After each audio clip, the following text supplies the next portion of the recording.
Hello, I am so happy that you have joined me for today's episode, and I'm super excited about this one in particular because this is when we begin to uh, kind of begin to think about and shape your story. In the first episode, I talked about, what you can expect from this chapter, this channel actually. In the second episode, we got into the different sort of genres and really familiarizing yourself with the five popular genres, right?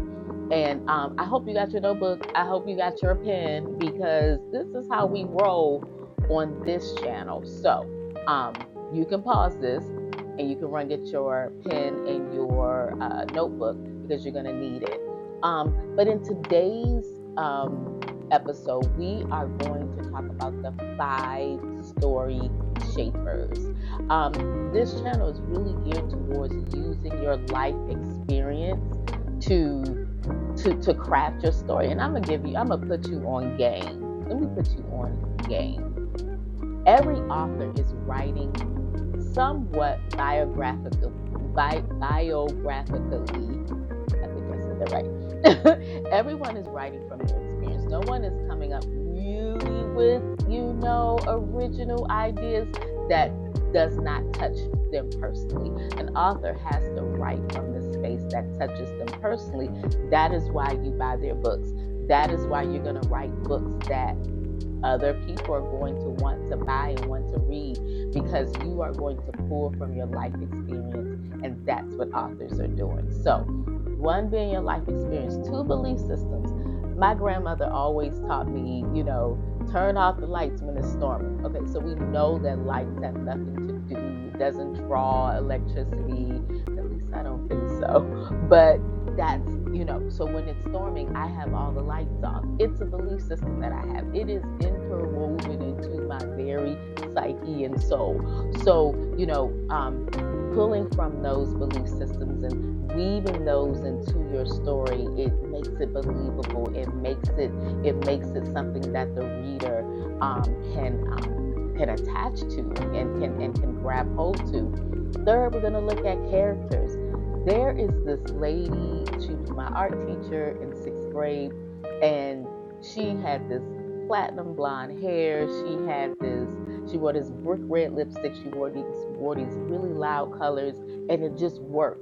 And she had such an impact on me because she was so nice, but she had an impact on me, and she just reminded me of a wild child. And I feel like in some ways I kind of pulled who she was into who I am today. So this episode will have you thinking about the different people that you've kind of met in life because as you begin to build characters into your story, you're going to pull from different aspects of what you have experienced. You're going to pull from yourself as well. So we'll look into that. Conflict. Stories are made of conflict. Movies are made of conflict. Netflix, series are made of conflicts. There's always this thing that you're trying to solve. There's an issue and you need to solve it. And so we're going to really explore conflict and how that helps to build and shape your story. Finally, we look at settings, environments.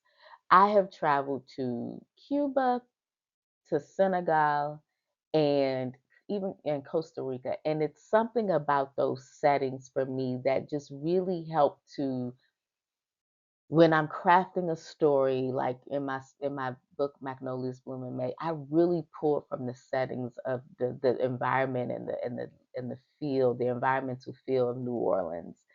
Spanish moss trees. In Cuba, they had this. I went to this beautiful river, and it was this beautiful river that just ran through this this amazing forest. So you'll pull on different scenes in your life or environments in your life that have impacted you. And these will make their way into your story and they can actually be a launching ground, right, for you to begin to write your novel. So get that notebook, get that pen. Hope you did that already. And let's get into this episode. I'm so excited. I'm so excited.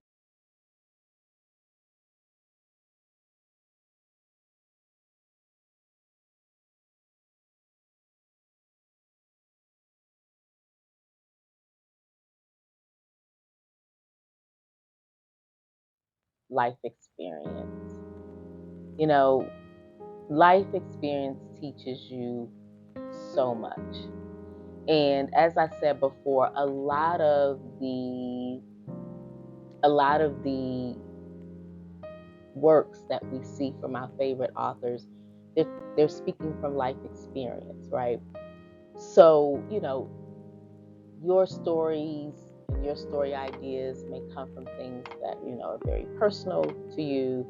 Um, maybe some memories that you have that were, either painful or happy or in the middle, right?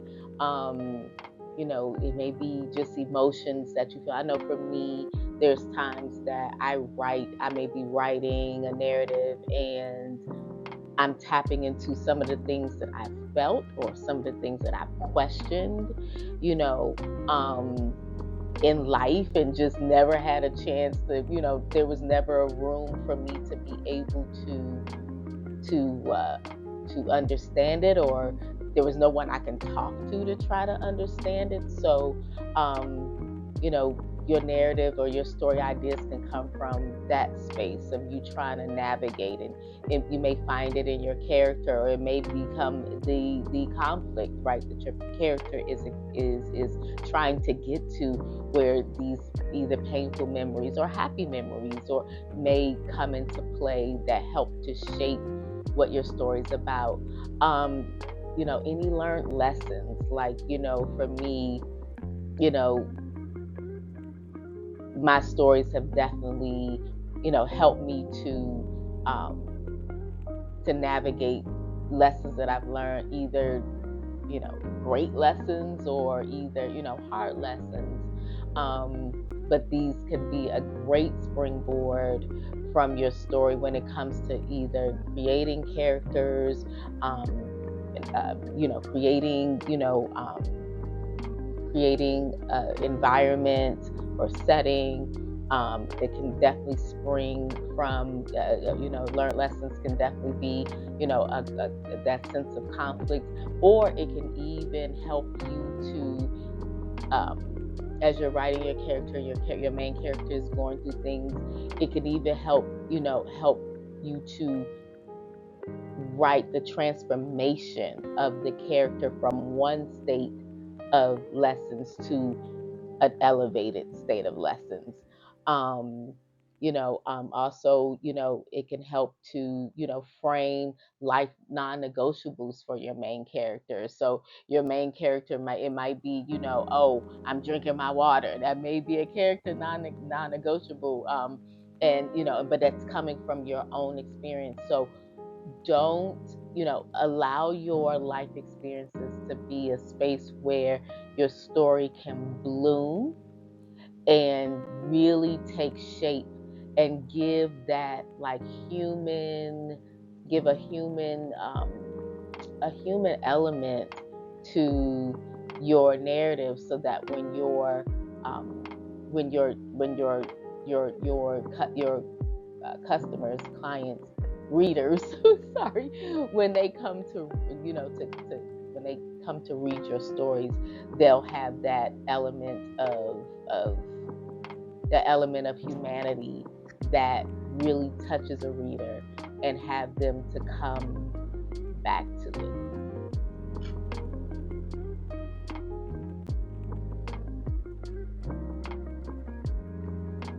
In my novel, Magnolias Bloom in May, I pulled on some of my own life experiences that I had gone through, which really helped to round out the story.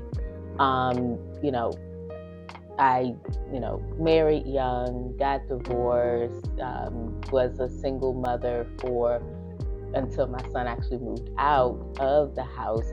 Um, you know, just those elements alone, right, really helped to shape my story, and really in adding to it, and just the frustration of what being a divorced single mother brings to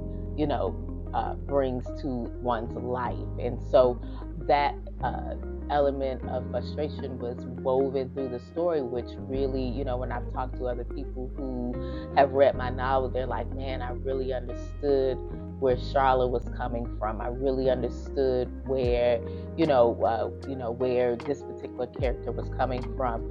I've woven there to the desire for love and a want for a happily ever after, and so pulling on, don't be afraid to pull on those um, emotions, right? They say no emotion, and I want you to remember this: no emotion in the reader or the writer, no emotion in the reader, no emotion in the writer, no emotion from the reader. So, as you are crafting your story and really trying to develop your story, don't be afraid to pull on those, tough moments in your life that will really, really add an amazing element to your developing story.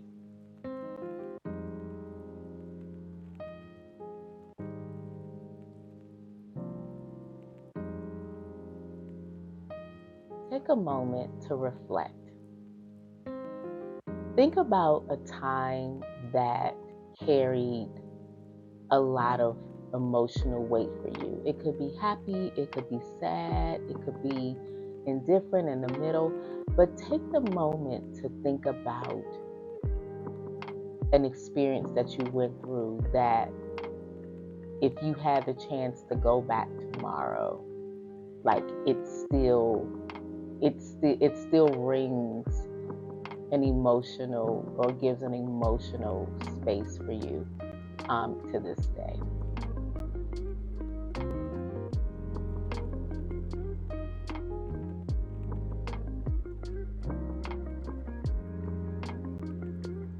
I jokingly said or talked about how my grandmother used to, she would, whenever a storm was coming, we would have to turn off all the lights. This is the scene.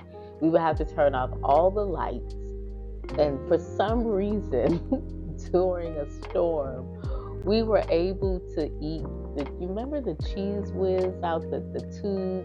We were able to eat that with some saltine crackers or Ritz crackers if we had Ritz crackers. You remember those things? They was buttery as all get out. And that's what we would eat, Ritz crackers with the spray cheese, and have all the lights on or off rather, in the house. And my grandmother's stance was turn off all the lights because there was a storm. And so, to this day, I don't know what that was about, but it was a thing. So, one of the things that you can experiment with as you're crafting your next novel, either your next novel or your debut novel, is this thing around belief systems. The world runs on belief systems, and you can create, like if you're a fantasy writer, you can create a whole world and a whole belief code around just your belief systems. Our belief systems come from various sources. It comes from scriptures. It comes from, family stories. It comes from, fables. It comes from just, passed down stories. So, these stories somehow etch their ways into how we believe and how we act. And so even with your characters that you're creating, you can, kind of weave, to bring out that humanity, because that's what writing a novel is about. It's about bringing the humanity to the story. People are coming to your stories to learn more about themselves. So, weaving in and really, kind of, taking different parts of your belief system to, into particular characters based on how it's going to make your story shape. You can use, leaders that, that you've come to, cherish. I know, like for me, I've had, some religious leaders, I've had, some family matriarchs and patriarchal leaders where, their beliefs have sort of, have kind of etched in minds, or I've rejected them. Um, any impactful times in history, that for you, I know, like back, when I was growing up, one of the biggest impactful times for me was like, you know, the mayor, Marion Barry. I'm originally from DC, and just him being a black man and in leadership. Another impactful time was the teenage pregnancy, and that was a big thing when I was growing up, and so there was an over caution, like even to this day, and I'm past the age. Well, I'm not quite past the age. Let's just get that straight. I could have a baby. It's a little bit hard for me to have a baby, but that impactful time of pregnancy still weighs on how I believe and function today. To my son, I'm like, don't get nobody pregnant. But it's these periods of time, these different times, in our time of living that really deeply ingrain certain ways of being and ways of thinking um, into our lives. And so it'd be helpful to pull on these different belief systems to weave them into your characters' lives, or into any sort of system that you're building, or a belief system, or not even belief system, but religious system, or if you're building a world, these certain systems that will etch their ways and way into your narrative towards a certain outcome. So yes, belief systems are a very good way of beginning to formulate a narrative around to build your story. In a next lifetime, I come from a Christian religious background, and Bible was Bible. Simply Bible was Bible. And so when the first thing that came to me when writing this particular novel, it was the scripture in Genesis 6 that talked about the angels of God desiring the daughters of men, and how they went to them. And of course, that. And it was something, I don't know what it was, but it was something about that scripture that just floored me, one. And two, it just gave loads, I had loads of questions. Like, what, what did the angels see in these daughters of men? And how did they reveal themselves? Like, how did they disrobe their angelic selves, to be, palatable or acceptable to there were so many questions. And so, just that, being Christian and really believing in the Bible, as I've grown up, taking that scripture, playing on the angelic, playing, and doing sort of this twist in my novel In the Next Lifetime. I really, really play with this twist of the angelic not being so angelic, and allowing, the ones that came to Earth to speak to the main male character, or to warn him, like, them being happy that they were able to disrobe this angelicness of themselves. Um, you know, um, the missing, also with the main male character, him missing that angelic um nuance that he had. So it was such a play. It was such a play. So your belief systems, you can take that and go so many places with it. And it can be the springboard from which your new novel or your next novel comes to being.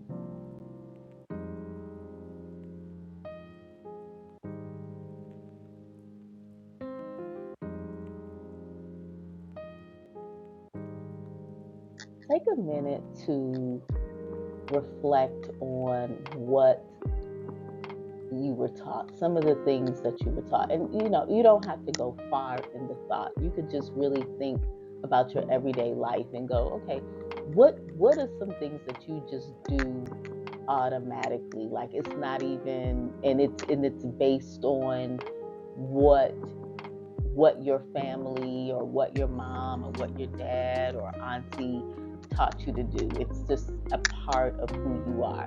And if you trace it back, it's from a belief. What's one of those things, or two or three?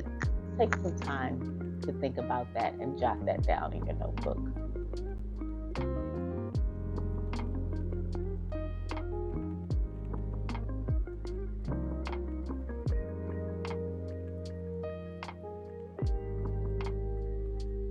One of the stories that I absolutely love is Scandal. I watch Scandal at least twice a quarter, like all seasons, all 7 seasons. You might want to send help because it's just something I do. But the one thing that is so amazing is the way Shonda is able to just weave stories or weave the characters' lives into one another, and her characters are so dynamic. The way she creates them, they're just so dynamic, and so you know, being able to key into the personality traits of just people that you've met in your life, in your personal life. There'll be some people that you remember, they just had this distinct laugh or this distinct quirk that, you were always interested in, or wanted to inquire more about. You can actually use characters to be able to craft your story. You can craft a whole novel around just the characters, and you can start to intermingle their conflicts and their issues and their concerns and their quirks and their you can really begin to weave a story based on characters, and starting there and like kind of work your way out. um any TV or movie characters. Like I said, Scandal's my favorite. And the one other thing that I've kind of come to love is names. Like names says a lot about a person's character. I'm originally from DC. I migrated from DC to Chicago in 1992, and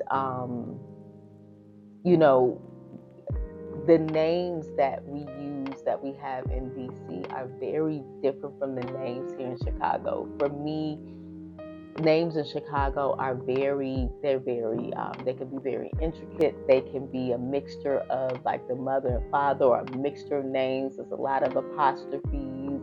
Um, there's a lot of hard A's at the end, or a lot of hard starts, a lot of hard, you know, um, starts to the name. And it really, like, honestly, like when there's a lot of cultural names as well that's pulling from Africa, or and so when or a lot of Muslim or religious laden names that we don't really do in DC. And so really the name that I watch what you name things, because the name that you give to things or people really, really um, pushes forward that personality. And you can use names to sort of begin to etch out the conflict or the issue or the concern of a character, which can really, really balloon into an amazing story.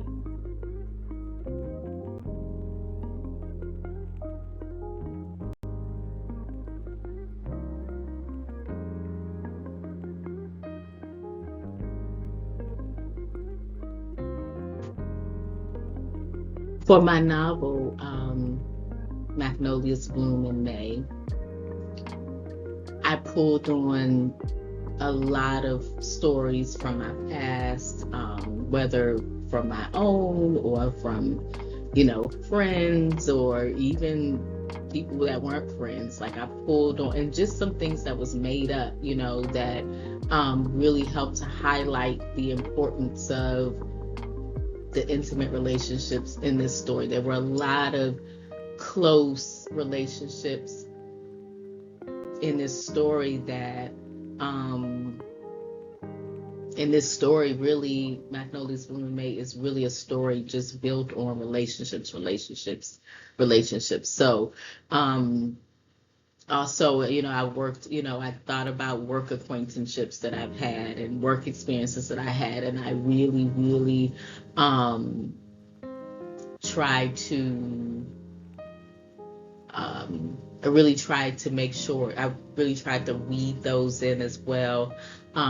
Just different experiences that I've had or others have talked about or I've overheard or just, again, made up. You know, uh, you know, some of these were just also just, people's interactions and watching people. I'm somewhat of a people watcher. I will look at people, and one thing about a writer, you're really keen on catching attitudes and looks and, facial expressions, and like really, really, really,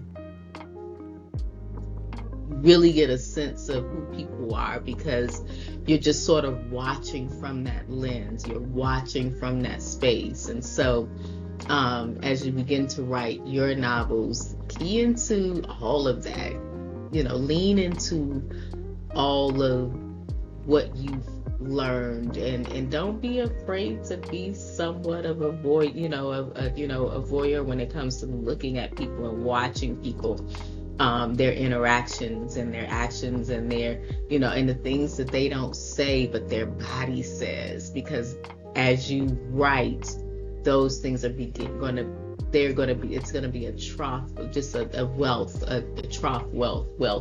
It's going to be a wealthy trough of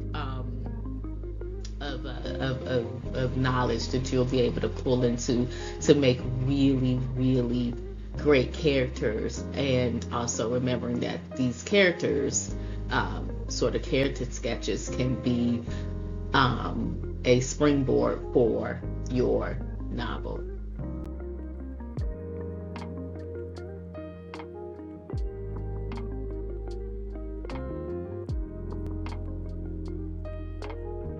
Think about a person that you've met in your life that had, a particular set of, characteristics that you found interesting.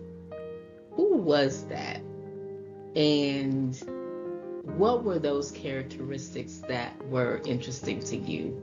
Try to, try to make a list of about 5 to 7 characteristics. It could have been the way they tilted their head when you speak, or how they, they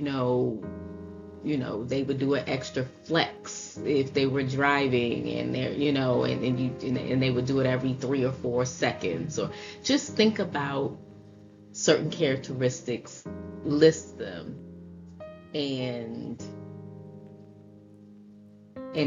just kind of reflect on what impact that had on you and how you found it interesting.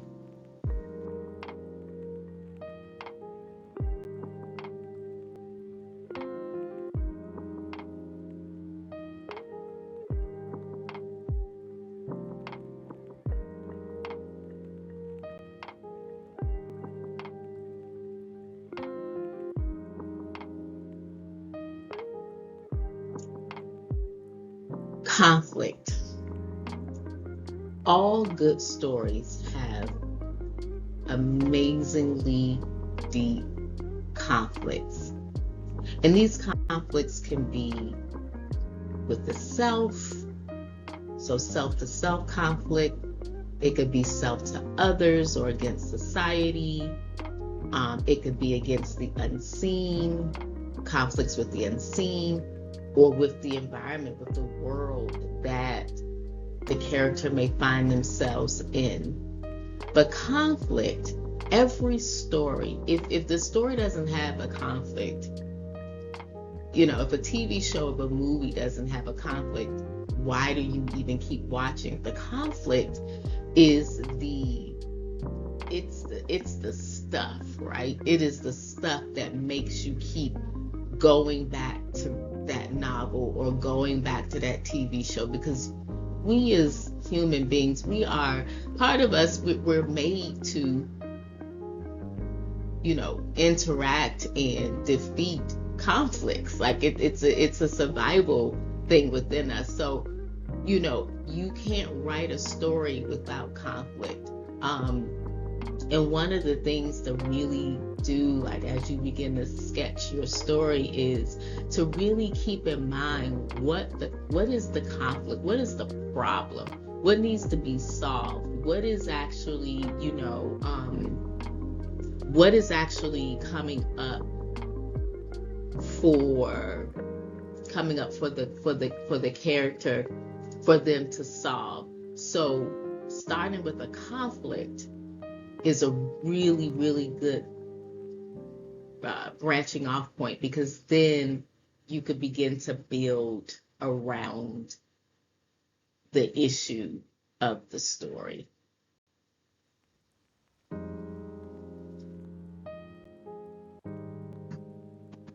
So in my novel,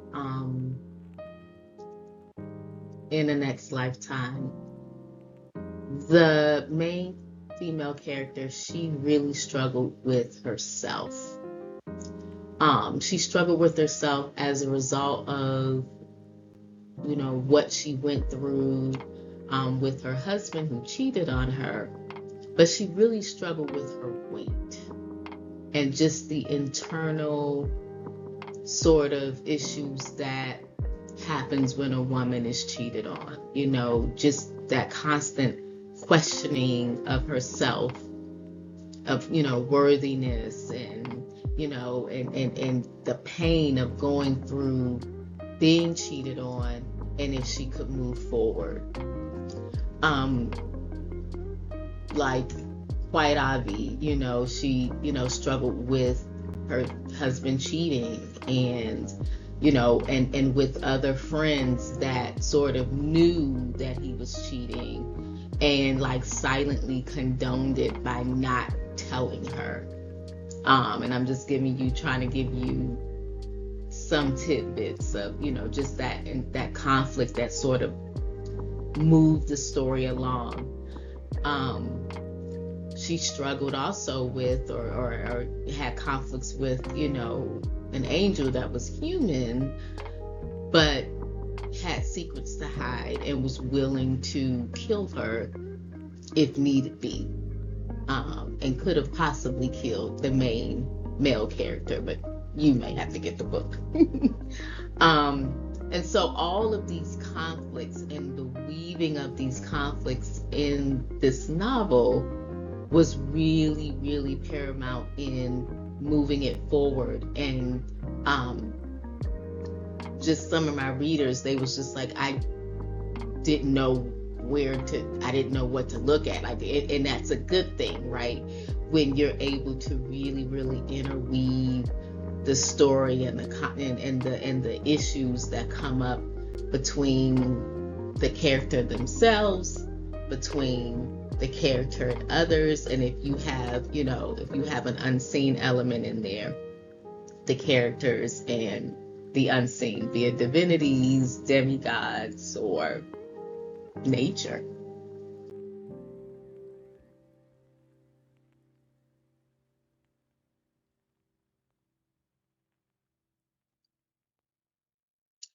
Think of a conflict that, like, it's times where you could just be doing something random and it comes up in your head. Think about what that was, what it meant to you, and think about its impact on like how you live, how you approach life, how you approach others, how you approach yourself.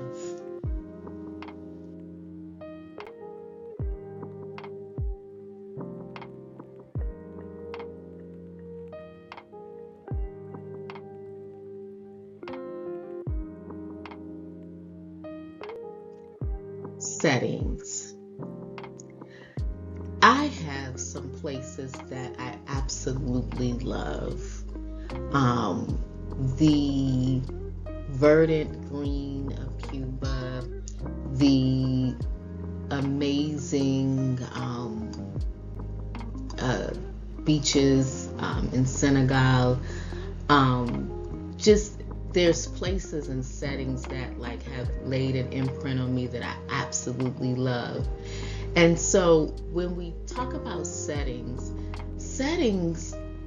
could be, a city, a country, a particular space. It could be an office. It could be, a one room.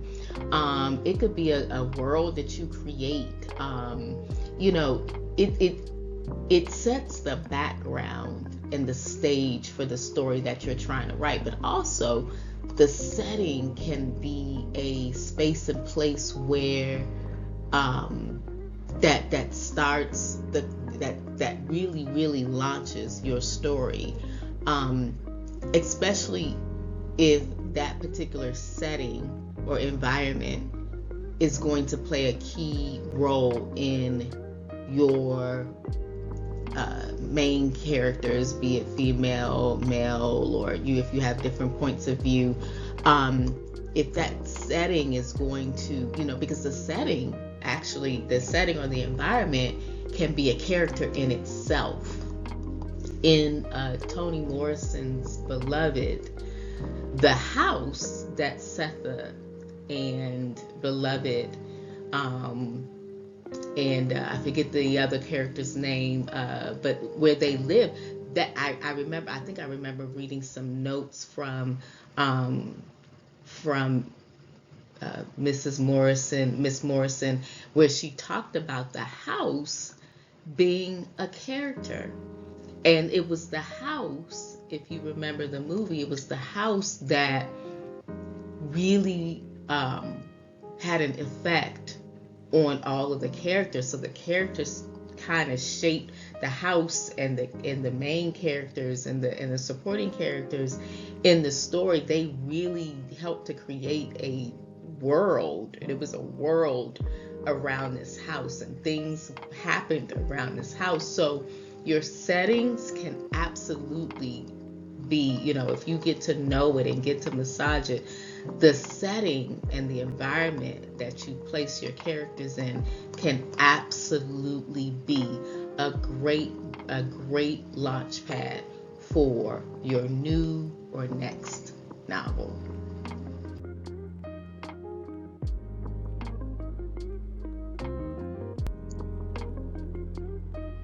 In my novel, Magnolias Bloom in May, the settings or the environment that my main character found herself in, Charla, really had an effect on her, the supporting characters in the story, on her, family members when she went back to her hometown. Charlotte found herself, living at first in the big city of Chicago, where everything was timed, fast paced, right now, and overwhelming.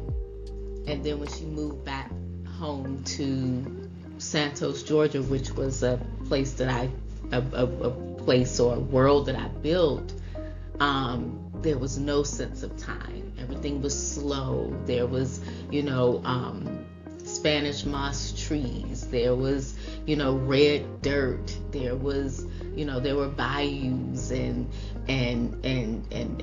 trinkles of, trinkles of, water and creeks, and there was the smell of fried and the smell of flowers and green and nature, and so the setting itself that the main character was in really helped to affect how she showed up or how she didn't.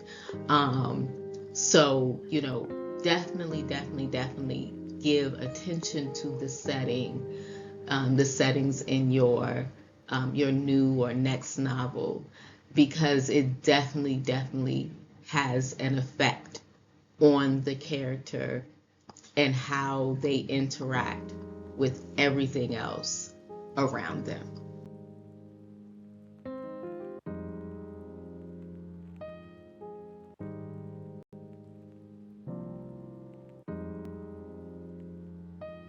Think of a setting, or think of an environment or a place that you went to, and reflect on how it made you feel. Did it make you feel anxious? Did it make you feel calm? Did it bring fear for you? Like, think of a place that you went to and what impact it had on you. And go a little deeper and think about how you questioned that place, of like, why did it make you feel that way, or what things did you see in that environment or in that setting that made you question the why of it.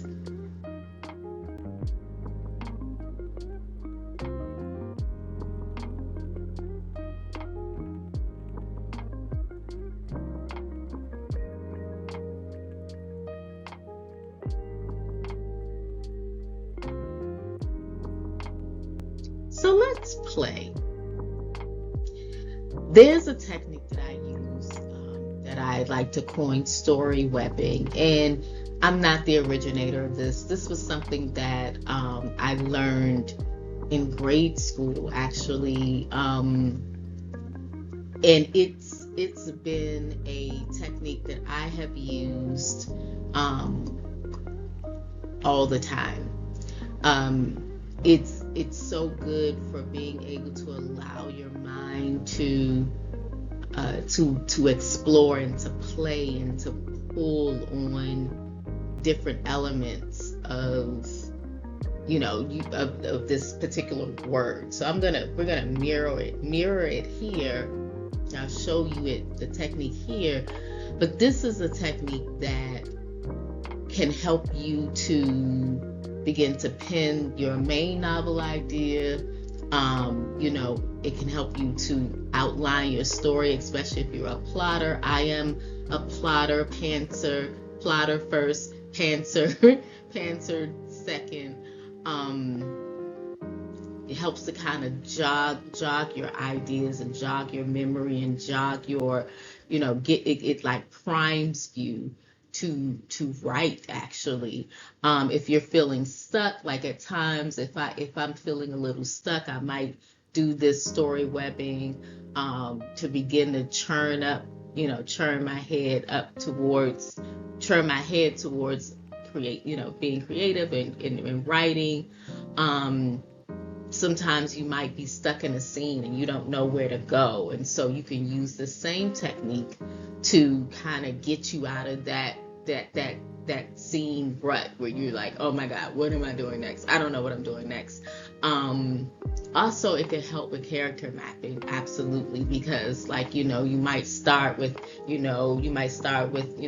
main male character, and you'll branch off into the name, and then you'll branch off into maybe how he looks, and maybe the way he looks branches off into why he what his personality is. So it's a mind mapping or a story mapping that helps you to really expand your mind, so that as you're writing these things, it's like kind of creating a reservoir that comes up as you're crafting your story. It's definitely a helpful tool, and we're going to play with it and mirror it here.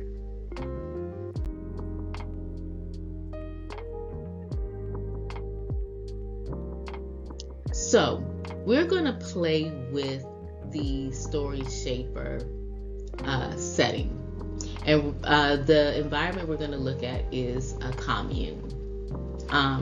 And a commune is a group of people that live together and share possessions and responsibilities. And so we're going to look at that, mirroring this or demonstrating this story shaper technique, so that you, as you begin to go and and begin to craft your story, you'll be able to use the same technique, whether you are starting with the original idea or the why of your story, if you're shaping your outline, if you're shaping scenes, you'll be able to use this technique as you work through creating your story.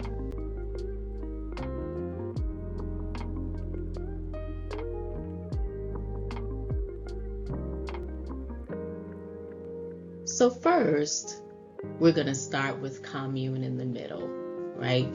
And then we're going to branch off into figuring out like where this commune lives. So we have this commune being deep in the forest, and then it branches off into feeling, the feeling is mysterious and hazy. So you'll kind of allow your brain to think about, like, what feeling, what energy does this particular environment give. And then, you might branch into, the different elements of this commune, and we get that, we brainstorm that, it's wide creeks that runs through this commune, and, it's shrouded by trees, and, it has a protective divider. The trees serve as a protective divider against the city. You might get into, if as you get into this, the meditation of this, you might talk about the trees. You might get into what the city is like, and what elements of the city must be, what elements of the city requires this sort of protection of this commune. From there, you will get into, the characters, and, you may begin to really talk about, so here we have an extinct community of firstborn girls that possess powers their ancestors were killed for. So you might branch off into to talk about their ancestors and who they were and what happened, like, what happened to those ancestors. What was the thing that happened that caused this commune to be sort of evacuated and protected. Then from there, you may branch into a main character from this commune. What does this main character want? What is he or she looking for? What is she willing to do to get what she's looking for? And then you might go, and then that's when it'll branch into the conflict. So as you see, like, as you begin to uncover these various elements of just the setting, it'll begin to branch off into other elements of the story that will help you to actually start to develop the main conflict or the main issue of the story. And then you'll find yourself moving into the outline, and you'll be writing chapter 1, and you'll be writing your story. You'll be off to the races.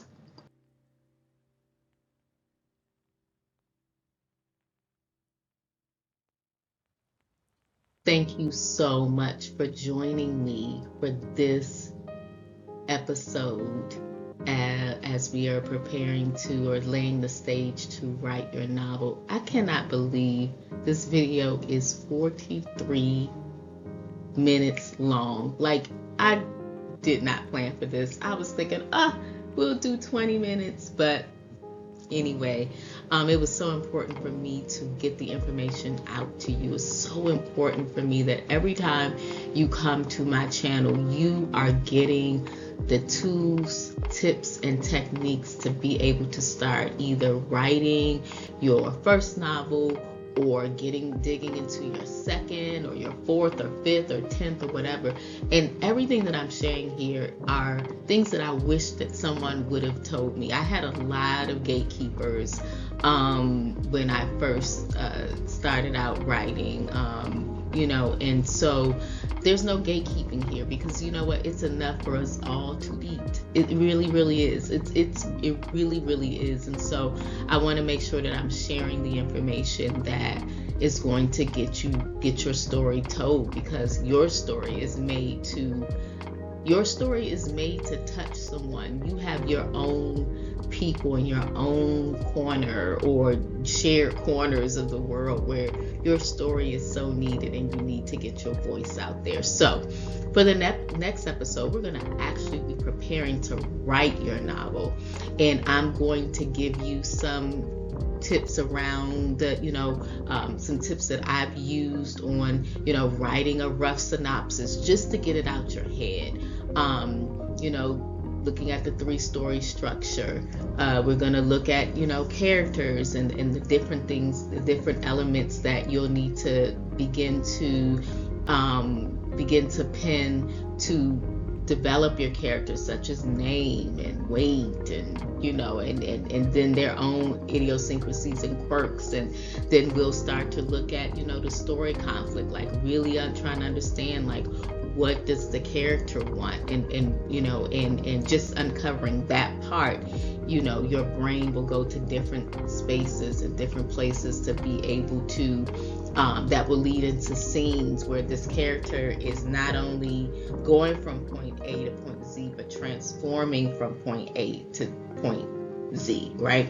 And then finally we'll get into the setting, because as we established, in our last exercise, the setting really impacts the character in a way and causes them to act or react to in the story, and really plays a key part in the conflict and in the story overall. So join me for the next episode that will be coming soon, and I hope that you are keeping all your notes, because you never know, the notes that you're keeping now may lead to your next best story.